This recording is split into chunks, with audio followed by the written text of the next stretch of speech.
నీటితో పాటు బంగారం ప్రవహించే నది. అక్కడికి వెళ్తే ధనవంతులు అవడం పక్కా. ఈ నది మరే ఇతర నదిలో కలవకుండా నేరుగా బంగాళాఖాతంలో కలుస్తుంది. ఈ నది మొత్తం పొడవు 474 కిలోమీటర్ల దూరం ప్రయాణించి ఒడిస్సా దగ్గర బంగాళాఖాతంలో కలుస్తుంది. భారతదేశం నదులకు పుట్టినిల్లుగా పిలుస్తారు.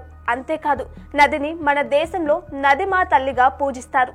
దేశవ్యాప్తంగా నదులు వాటి ఉపనదులతో కలిపి 400కు పైగా ప్రవహిస్తున్నాయి. ఇకపోతే ఒక్కో నదికి ఒక్కో ప్రత్యేకతతో పాటు ఒక చరిత్ర కూడా ఉంది. అటువంటి ముఖ్యమైన నదులలో స్వర్ణరేఖ నది ఒకటి. దీనినే గోల్డెన్ రివర్ అని కూడా అంటారు. ఈ నదిలో నీళ్లతో పాటు బంగారం కూడా ప్రవహిస్తుందని మీకు తెలుసా?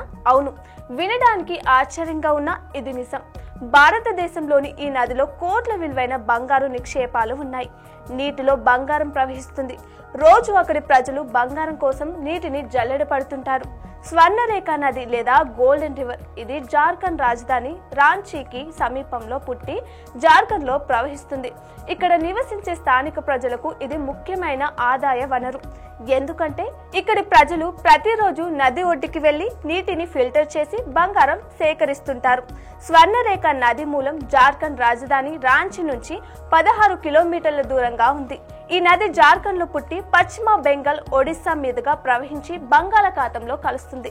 100 ఏళ్ల తర్వాత కూడా ఈ నదిలో బంగారం ఎందుకు ప్రవహిస్తుందో శాస్త్రవేత్తలు కూడా గుర్తించలేకపోయారు. ఈ నదిలోని బంగారం ఎక్కడి నుంచి వస్తుందనేది నేటికి అంతు చిక్కని మిస్టరీగానే మిగిలిందని చెప్తున్నారు శాస్త్రవేత్తలు.